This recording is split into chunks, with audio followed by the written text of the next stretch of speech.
Tuhan. Sesuai dengan kalender gerejawi, maka hari ini kita ada dalam perayaan Pentakosta atau hari pencurahan Roh Kudus. Dalam tradisi Yahudi, hari raya Pentakosta itu jatuh pada hari yang ke-50 sesudah Paskah. Pentakosta sudah dirayakan sejak zaman Perjanjian Lama oleh umat Yahudi sebagai hari raya syukur panen. Dalam ucapan syukur itu, umat membawa hasil panen gandum mereka, dan mereka menyerahkan korban sebagai hulu hasil untuk mensyukuri berkat Allah serta pemeliharaan Allah. Sebab itu hari raya Pentakosta juga dikenal dengan nama Hari Raya 7 Minggu. Kemudian di dalam Perjanjian Baru, hari raya Pentakosta adalah hari dimulainya penggenapan janji Yesus bagi murid-muridnya. Sebelum Tuhan Yesus naik ke sorga, Yesus berjanji akan mengutus Roh Kudus sebagai penggantinya, agar para murid mendapat kuasa untuk bersaksi. Janji Yesus ini digenapi dengan turunnya Roh Kudus ke atas para murid dan mereka mengalami kuasanya. Jadi perayaan Hari Raya Pentakosta, baik itu di dalam Perjanjian Lama maupun Perjanjian Baru, itu merupakan pencurahan dari berkat-berkat Allah, baik itu secara rohani maupun secara jasmani bagi umat Allah. Hari Raya Pentakosta juga sebagai tanda bahwa Allah itu terus hadir dan menyertai perjalanan hidup umat-umatnya yang dikasihinya. Oleh karena itu, Bapak, Mama, umat Tuhan yang terkasih dan diberkati, dalam cara pandang yang demikian, maka pagi hari ini Majelis Sinode Gemir memberikan tema untuk direnungkan atau dikhotbahkan pada pagi hari ini dengan tema bersaksi dalam pimpinan Roh Kudus. Kalau kita berbicara tentang Roh Kudus dan peran Roh Kudus itu dalam kehidupan bergereja, maka itu kadang-kadang menjadi bahan konflik, bahan perdebatan dan pertikaian yang bisa menimbulkan perbedaan pendapat, bahkan juga perpecahan dalam gereja Tuhan. Terkadang kita dibingungkan dengan berbagai ajaran-ajaran tentang Roh Kudus yang diplesetkan, yang dipelintirkan ke sana kemari. Di antara gereja yang satu dengan gereja yang lain, mereka saling mengklaim, mereka memberi label bahwa mereka atau gereja mereka yang memiliki Roh Kudus, sedangkan gereja lain tidak memiliki Roh Kudus.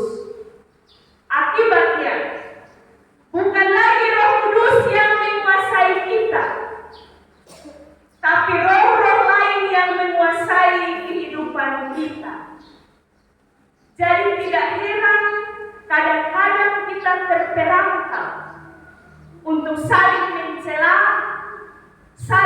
membenci dan tidak mau bersatu oleh karena perbedaan tentang Roh Kudus. Kita bilang kita punya Roh Kudus, dikuasai oleh Roh Kudus, sementara orang lain tidak dikuasai oleh Roh Kudus. Padahal sebenarnya kita masing-masing ini diberi Roh Kudus di dalam kehidupan kita. Dan sebagai persekutuan gereja, kita juga adalah anggota-anggota tubuh Kristus yang telah dicurahkan atau diberikan Roh Kudus. Bapak Mama jemaat Tuhan yang dikasihi dan diberkati di dalam Tuhan kita Yesus Kristus. Hari ini kita berefleksi bersama dari Kisah Para Rasul pasalnya yang kedua.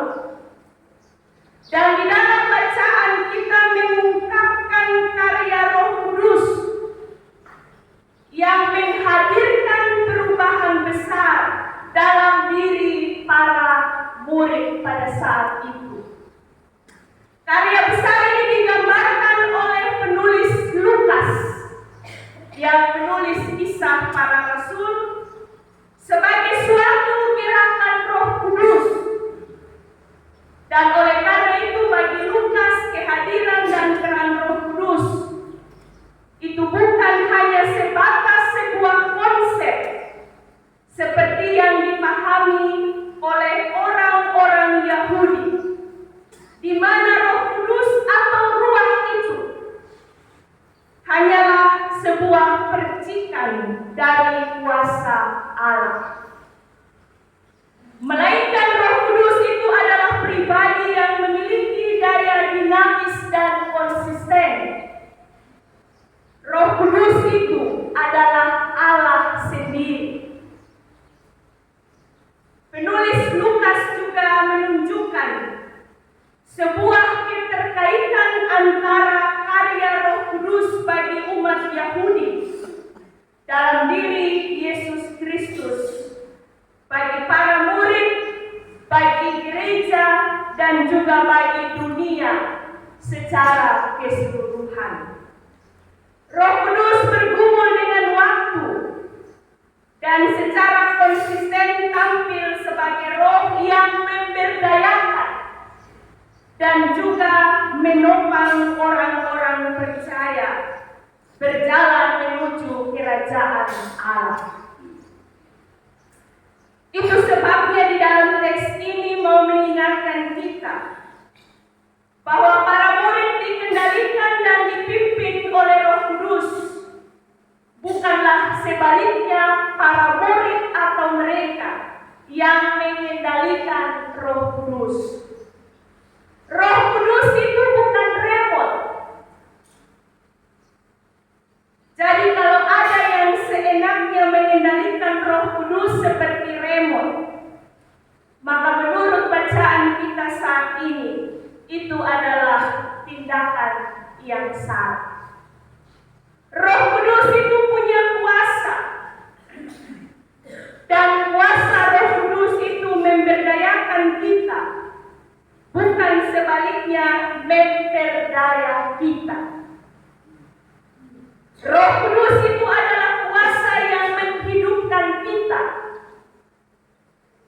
bukan sebaliknya kuasa yang dibingungkan dengan berbagai ajaran tentang Roh Kudus yang justru mematikan kehidupan kita. Roh Kudus itu adalah kuasa yang membangkitkan keberanian kita, bukan sebaliknya menakut-nakuti kita. Kita juga bisa perhatikan bagaimana teks bacaan kita menjelaskan peran dari kehadiran Roh Kudus dalam kehidupan persekutuan orang-orang percaya dan juga para murid. Saat hari Pentakosta, banyak orang dan juga para murid mereka sedang berkumpul di suatu tempat, di satu oikos,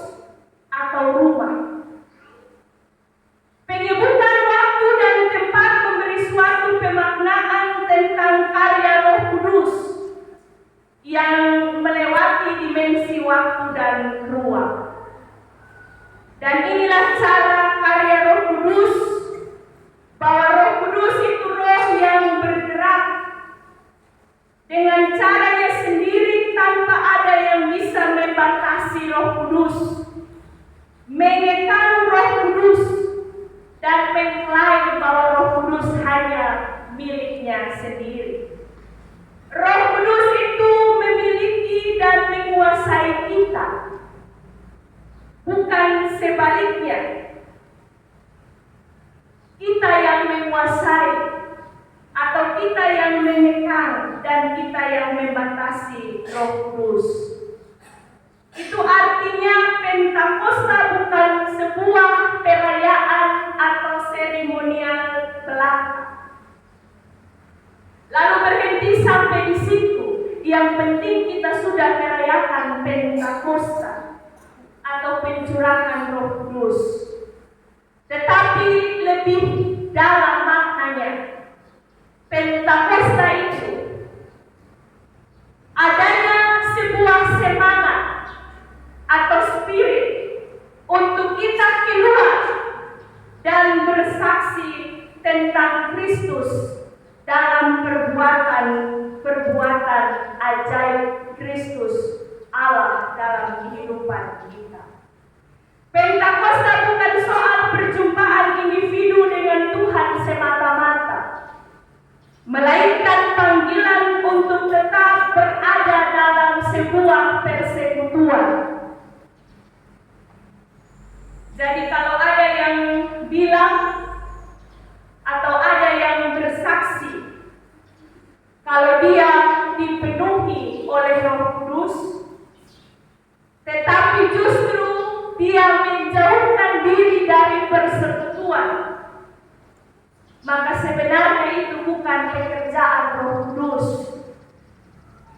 bukan pekerjaan Roh Tuhan, tapi ada roh lain yang menguasai orang tersebut.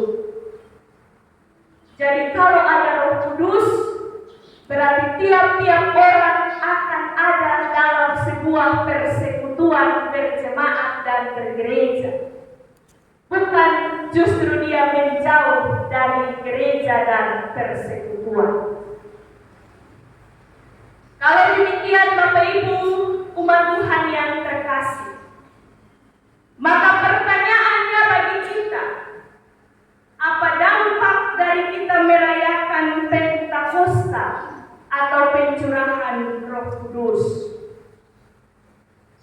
Mereka yang dipenuhi dengan Roh Kudus awalnya hanya terkurung di dalam rumah. Maka ketika mereka dicurahkan Roh Kudus, mereka yang ada di dalam rumah terkurung harus keluar dan bersaksi, berkata-kata dalam bahasa lain yang juga dimengerti oleh banyak orang atau bangsa-bangsa lain. Kita bisa lihat itu pada ayatnya yang ke-9 sampai ayatnya yang ke-11. Saat itu ada 15 suku bangsa yang berkumpul. Ada 15 suku bangsa yang adalah keturunan orang-orang Yahudi yang saleh dan yang tekun beribadah, berbakti kepada Allah. Jadi mereka berkumpul untuk bersiarah dan beribadah di Yerusalem. Lukas juga mencatat bahwa dalam persekutuan itu Roh Kudus dicurahkan melalui tanda bunyi tiupan angin keras dari langit dan lidah-lidah nyala api yang bertebaran. Para murid yang berkumpul, mereka dipenuhi dengan Roh Kudus dan masing-masing mampu berbicara dalam bahasa 15 suku bangsa-bangsa pada saat itu. Roh Kudus membuat para rasul berbicara dalam bahasa yang setiap orang bisa mengerti. Dan Allah melalui para murid mau menyapa mereka dalam bahasa yang mereka pakai, yang mereka ketahui. Jadi kita berefleksi di sini bahwa gereja juga harus ada bersaksi dalam keberagaman bangsa-bangsa, dan gereja juga harus membuat banyak orang mengenal siapa itu Tuhan Yesus, dan juga membuat orang untuk bertobat. Jadi bahasa Roh Kudus bukanlah bahasa yang tidak dimengerti oleh orang lain, tapi bahasa Roh Kudus adalah bahasa yang harus dimengerti oleh orang lain juga. Baik itu lewat kata-kata kita maupun juga lewat tindakan-tindakan kita. Dari catatan-catatan firman Tuhan ini, Bapak Mama umat Tuhan yang terkasih, kita belajar beberapa poin untuk kita bisa refleksikan dalam kehidupan kita sebagai orang-orang percaya, dan kita imani bahwa Roh Kudus itu ada di dalam diri, hati, dan hidup kita. Atau ada orang yang bilang dia sode ada Roh Kudus, sode semua digerakkan oleh kuasa Roh Kudus. Catatan yang pertama, Roh Kudus itu hadir sebagai roh yang dinamis dan memberdayakan gereja untuk terus bersaksi. Roh Kudus itu menuntun gereja supaya gereja tidak boleh mengurung Roh Kudus untuk dirinya sendiri, melainkan Roh Kudus itu memberdayakan gereja untuk masing-masing ada di dalam persekutuan, bergereja dan berjemaah. Mendorong gereja untuk menyampaikan keselamatan, bersaksi untuk banyak orang. Catatan yang kedua, bahasa adalah alat yang dipakai oleh Roh Kudus untuk mengkomunikasikan berita Injil melalui kata dan tindakan. Gereja harus hadir dalam bahasa pengharapan bagi umat-umatnya. Gereja harus hadir dalam bahasa kebenaran.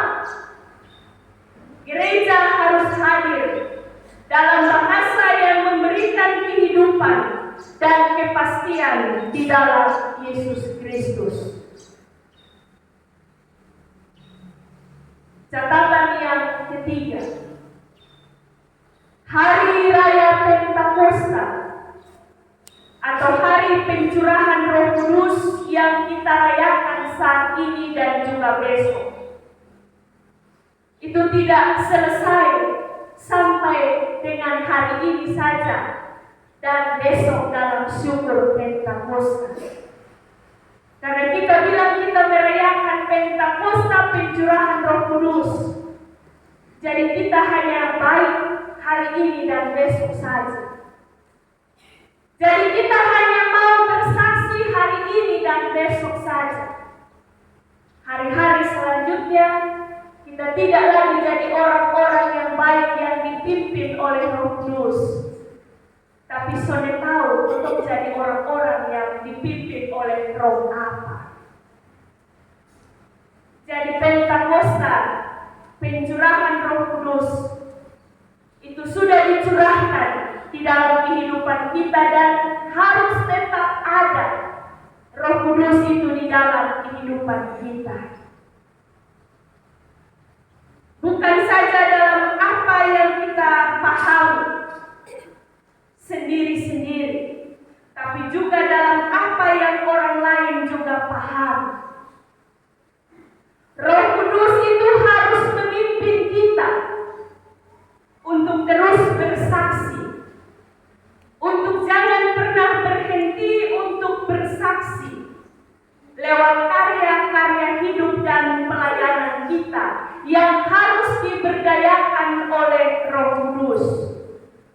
bukan oleh roh-roh yang lain. Roh Kudus yang dicurahkan bagi kita itu harus senantiasa menuntun kehidupan kita untuk jangan lupa terus bersaksi lewat kata-kata, lewat bahasa, lewat ucapan, dan juga lewat tindakan-tindakan nyata kita. Supaya nama Tuhan dipermuliakan dalam kata dan juga dalam tindakan-tindakan kita. Tuhan Yesus dengan firman-Nya memberkati kita dan terus menuntun kehidupan kita. Amin.